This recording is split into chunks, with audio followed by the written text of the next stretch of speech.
自测题 Instructions. You will hear a number of different recordings, and you will have to answer questions on what you hear. There will be time for you to read the instructions and questions, and you will have a chance to check your work. All the recordings will be played once only. The test is in 4 sections. Write all of your answers in the listening question booklet. At the end of the real test, you will be given 10 minutes to transfer your answers to an answer sheet. Now turn to Section 1 of your booklet. Section 1. You and a friend are looking for a place to live. You have a list of places and go to see a rental agent to check on a number of points.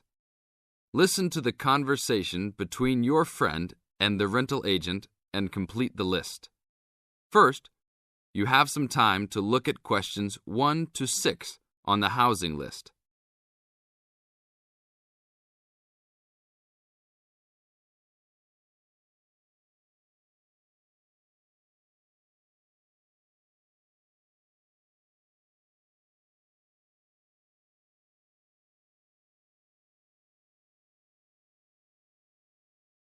You will see there is an example which has been done for you. On this occasion only, the conversation relating to this will be played first. Hi, we've been looking over your listing of apartments for rent, and we have a few questions about a couple of the apartments. Can you help us? Sure. Yep, this is our most recent listing. What would you like to know? Well, we were first wondering about the house on 3rd Street. We can see that it is furnished and rents for $135 a week, but can you tell us how many bedrooms it has? Let's see. In addition to the den, it has 3 bedrooms. The rental on 3rd Street has 3 bedrooms. So in the example, 3 bedrooms has been written down in the number of rooms column for 19 3rd Street. Now we shall begin. You should answer the questions as you listen, because you will not hear the recording a second time. Listen carefully and answer questions 1 to 6. Hi, we've been looking over your listing of apartments for rent, and we have a few questions about a couple of the apartments. Can you help us? Sure. Yep, this is our most recent listing. What would you like to know? Well, we were first wondering about the house on 3rd Street. We can see that it is furnished and rents for $135 a week, but can you tell us how many bedrooms it has? Let's see. In addition to the den, it has 3 bedrooms. What about the one on Route 9N? It looks like it's big with a library and a deck, but it doesn't say how much it costs or anything else about it. Oh yes, Mrs. Gaylor's apartment.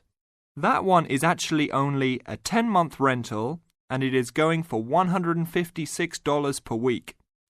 It's quite a nice place. She only rents for 10 months each year because of horse racing season. Then her relatives all come to stay, so tenants have to move out. It's a little bit inconvenient, but past tenants have really enjoyed their stay there. Oh, well, we need it for a full year. I guess that one is out. How about the rental on Browen Drive? How many rooms does that one have? As it says on the list, it has 2 bedrooms and a private kitchen and bath. But it's actually a very small place. That's why it's a bit cheaper. Oh. Well then, what about the one that has 3 large rooms? Who is renting that property? That one is a good deal. Mr. John Smith is renting it. But he's quite eccentric and he has a strict rule about no pets. How about cats? Nope, absolutely no pets. Well then, how about this studio apartment rented by Mr. Bo Jensen? How is that one? That ad is actually a bit deceptive. The studio apartment is the whole upper floor of an older house. It's actually very large and, at $45 a week, quite affordable. And it's near campus. I think I'd like to check that one out. Do you have a telephone number that we can call? It's not on the list? Oh, it isn't. Here it is. You should ring area code 518 and then 543-7790. Thanks. I think I'll call on that one first. Your friend decides that he would like to talk to Mr. Bo Jensen. Look at questions 7 to 9.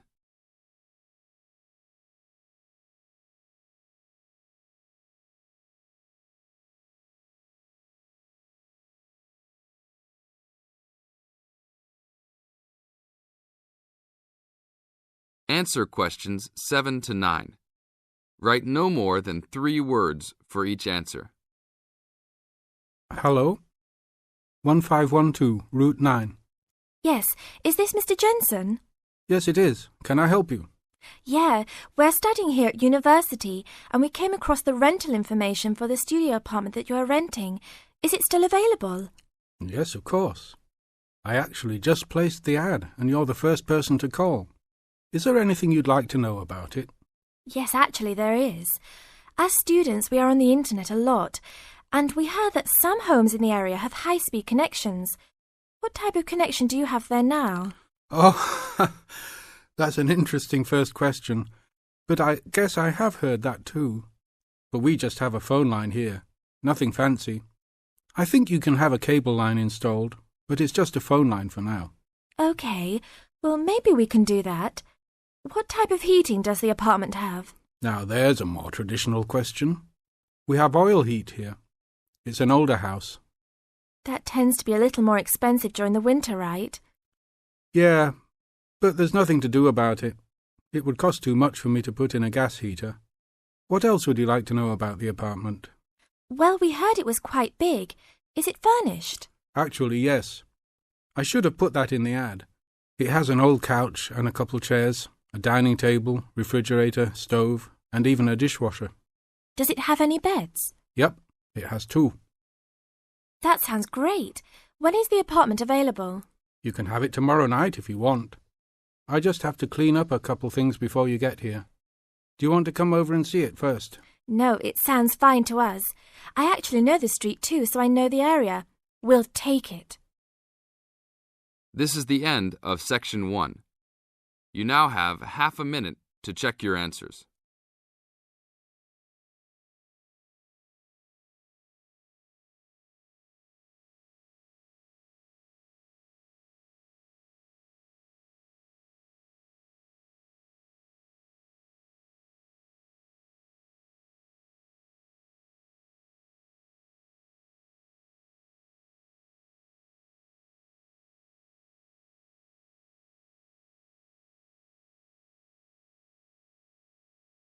Section 2. Now turn to Section 2. You are going to hear the Director of the Leadership Council give his welcome address at a convention. First look at questions 10 to 14.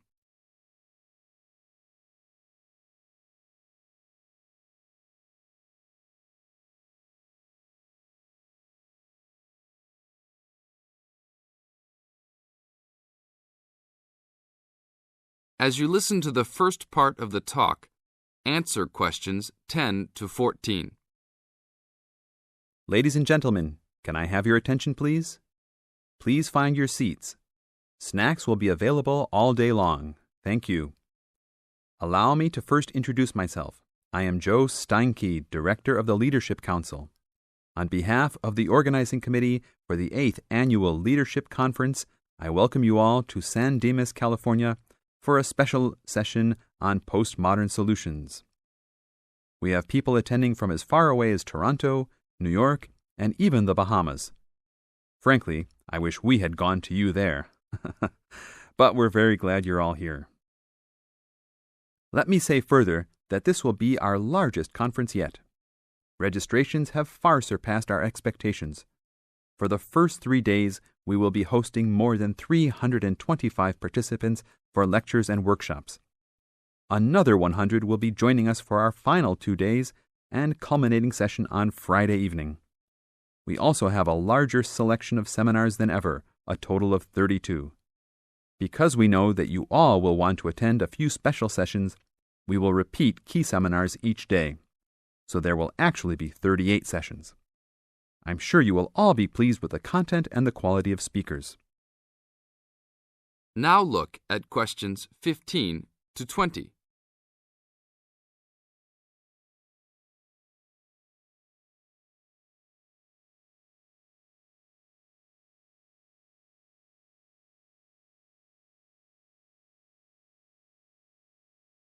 As the talk continues, answer questions 15 to 20. Now, for those who have opted not to take part in our bag lunches, there are a number of places nearby that we can recommend. We are located here in the convention center just across the street from the Harford Shopping Mall, and the place we most recommend is Vital's, which is just west across Queen Street on the opposite corner. Please be careful crossing both streets, however, as we don't want to lose any participants. If you're not up to Vital's, you can also get some Italian food at the Olive Garden, which is further down Queen Street and east on Danning Avenue, across from the police station. They have a great minestrone soup and excellent breadsticks, all you can eat. On the other hand, if you want some good old American food, you can head to Fuddruckers for some big hamburgers or to the Cattle Company for some fat, juicy steak. Fuddruckers is next to the Olive Garden, but the Cattle Company is back closer to us in the opposite direction of Vital's. Just go east out of the convention center across King Street. It's on the same side as the convention center, so you just have one street to cross. Enjoy. But also, please make sure you are back for the afternoon sessions. These will always start at 1:30 p.m. That will give you an hour and a half for lunch each day. Sessions will be over each day at 5:30. Now, regarding the schedules we've printed out, there have been a couple of last-minute changes. The session titled New Leadership Strategies will no longer be held in Seminar Room 1, but in the main ballroom. This session has garnered much praise and is highly recommended to all, hence the change to a larger room. Another session has been canceled. That session was titled Leading by Serving, and it was scheduled for Daniel's room. The speaker for that session, Dr. Mark Green, had to return home for some urgent health situation. We wish the best to Dr. Green and that all is fine with his family. Finally, the session titled Using the Arts and Media has been changed to the second lounge room, Lounge 2. Please show up promptly for sessions and sit towards the front of each room so that all seats can be utilized. Also, turn off all pagers, beepers, and cell phones. Drinks and snacks will be provided outside each room, but please be careful at your tables. Enjoy the conference. This is the end of Section 2. You now have half a minute to check your answers.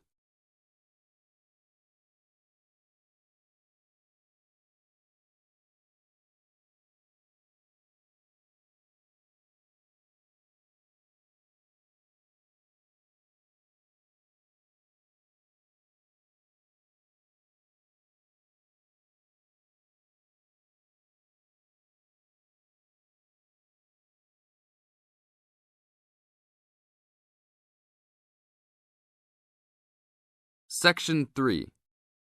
Now turn to Section 3. In this section, you will hear a discussion between three students, David, Joseph, and Carrie. In the first part of the discussion, they will be talking about lounges in different school buildings on campus. First, look at questions 21 to 24. Note the examples that have been done for you.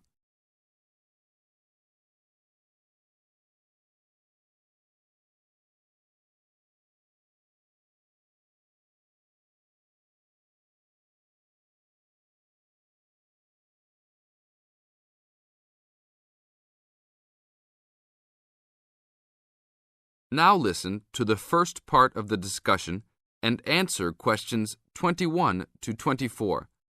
Complete the table showing the types of seating available and the number of seats in each lounge. Hey, Joseph. Long time no see. How's it going? Oh, hey, David. It's going fine. I'm a little overwhelmed with all these new courses, but I'm hanging in there. Have you met my girlfriend, Carrie? No. Hi, Carrie. Hi, David. Joseph told me about you. You two had quite the time last semester in European history, I hear. Yeah, we like to hang out after class. Now it's a little harder, though. Lounges aren't as good as they were back there in Wilson Hall. Yeah, they had chairs, couches and tables to put your stuff on. And that lounge was full. There must have been 25 seats in there. Really? The lounge in Jones Hall, where I have my communications course, only has about 10 chairs. It's awful. We all just stand around or leave. I wish we could hang out more. Well, Agriculture Hall is next door. Their lounge is on the first floor, and it has couches. I think there are about 6 of them, and they're comfortable and hardly used at all. That's not a good idea. Thanks. But don't go to lounge at Skidmore Hall. I don't even know why they call it a lounge. It's just 4 chairs in the corner of the main walkway. In the second part of the discussion, David, Joseph, and Carrie continue talking about conducting a survey. Look at questions 25 to 32 first.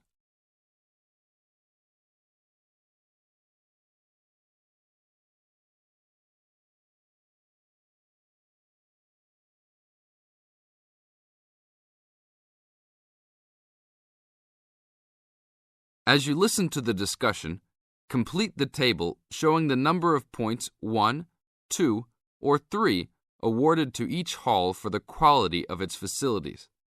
1 has been done as an example. Listen carefully and answer questions 25 to 32. Guys, we should really do something about those lounges. I mean, couldn't we gather signatures and try to get the university to improve some of the facilities? Yeah, that's a great idea. But we can't just say something random like, oh, you need to make the buildings nicer. We should come up with some kind of ranking system and have students rank buildings, how beautiful they are, how nice they are, etc. Well, if we were ranking on a scale of 1 to 3, you all know that I would rank Skidmore Hall a 1. Like I just said, that place is awful. No facilities. The bathrooms are way down in the basement. You're right. But they do have a nice balcony on the 3rd floor. That might increase its value. But you shouldn't rank the architecture. You should rank how nice the building is for students to hang out in. Oh, okay, then I agree with you. So should we do this? I think it's a great idea. But let's try it ourselves on a couple buildings so that we can work out any bugs in it. I think Wilson Hall is the best.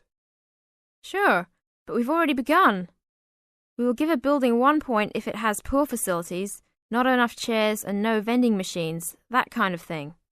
And give a building 2 points if it is okay or acceptable. We can rank buildings that we really like as having 3 points. So like Joseph said, I think Wilson Hall is the best. It should have 3 points for sure. And Skidmore has a 1. Now what other buildings should we rank? How about Merris Hall? No, they're not done with that one yet. But it looks like that will be a good place to hang out. How about Agriculture Hall? You said something about that hall a bit earlier. Oh yeah, they have that lounge with couches that no one uses. But that might indicate that people don't hang out there for other reasons. They don't have any drink machines. That's why I never go there. Oh, well, then I think it's an average building. Let's give it the middle ranking. I agree. It could be improved slightly, but it's got a couple of nice features. I like that lounge in that 3rd floor, for example, but the stairs are too short. I always trip when I'm walking up them. This ranking is getting complex. Okay, one building we haven't talked about is Canton Hall. What do you guys think of Canton? Is that next to the law building? Yep. It's got this excellent connecting corridor with chairs and desks to relax and work at. The cafeteria there is great too. I think that place is just as good as Wilson. Well, I've only been there once, and didn't know that was what it was called. It was kind of confusing. and it's kind of far for me to go. But I liked it. So I'll give it the middle ranking. 2 points because it had nice facilities, but a poor and confusing layout. Oh, Joseph, you like Canton Hall? I hate that place. It's so mechanical, cold and impersonal. The furniture is nice, sure, but it's the last place on campus I would go to. I give it a 1. Interesting. Well, let's write this little survey up and start passing it around. I don't have time to type it up. Can you? Sure. I'll do it after my biology class. Should we meet up at Wilson tonight around 8? Sure. No problem. We'll see you then. This is the end of Section 3. You now have half a minute to check your answers.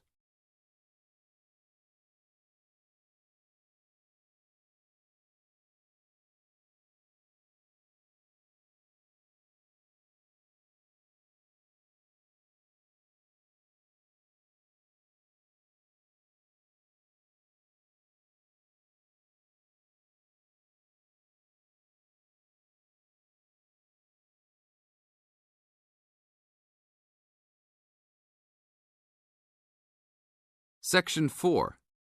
Now turn to Section 4. You will hear an extract from a VOA radio program on Australian immigration policies. First, you have some time to look at questions 33 to 40.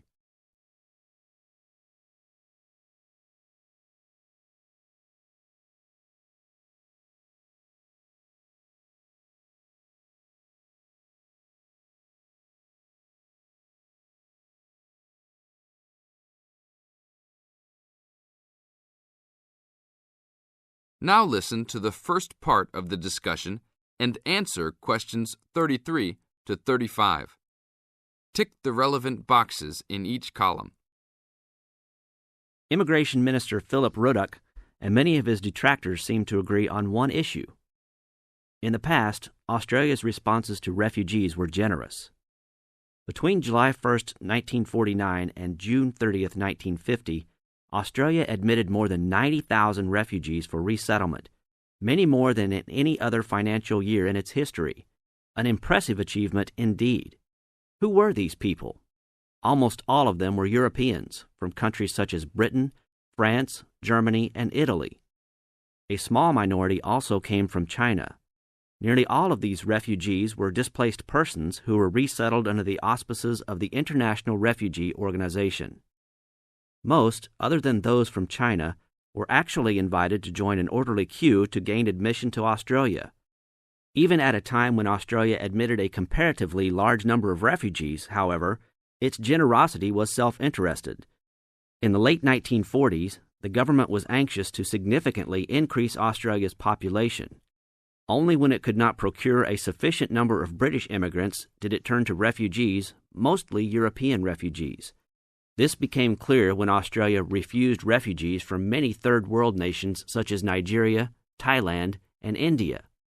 While things are a lot different now, the history of resettlement in Australia has not always been so interracial. Now look at questions 36 to 40.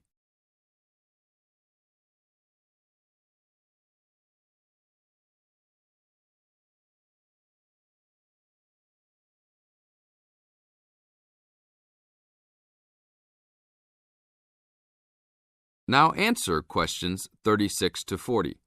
Write no more than 3 words for each answer.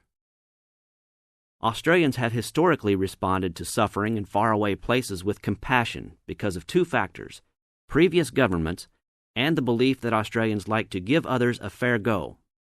This wasn't because of a belief that refugees make good immigrants. If a nation wants to increase its population, then it should recruit immigrants on the basis of their skills, education, state of health, gender, and age, if not cultural background, not because they had to flee their homes. This belief was just because Australians were compassionate towards refugees, and refugees have consistently totaled 36% of total immigrants to Australia. In the founding years of this nation, that percentage was much higher. Now, however, the trend is to remove compassion and base immigration policy on hard facts. This goes contrary to the compassionate notion that returning a refugee to his country of origin when there is a risk that they might suffer harm is fundamentally wrong. Australia's new realistic approach takes a different approach. This approach thinks an immigrant should have value for the nation. If he or she does not, then they are returned to their homeland. The negative side of this policy was seen recently when a stowaway from the Middle East was returned to his homeland. That government promptly had him executed. Whether or not this Iranian would have made a good immigrant should not have come into the equation. This new conservative policy is tarnishing Australia's reputation overseas. Why not appeal to Australians' patriotic pride by suggesting that their government return to their historic roots and show more compassion to the plight of refugees? This would also perpetuate the idea that the reputation of the nation mattered more than anything else. This is the end of Section 4. You now have half a minute to check your answers.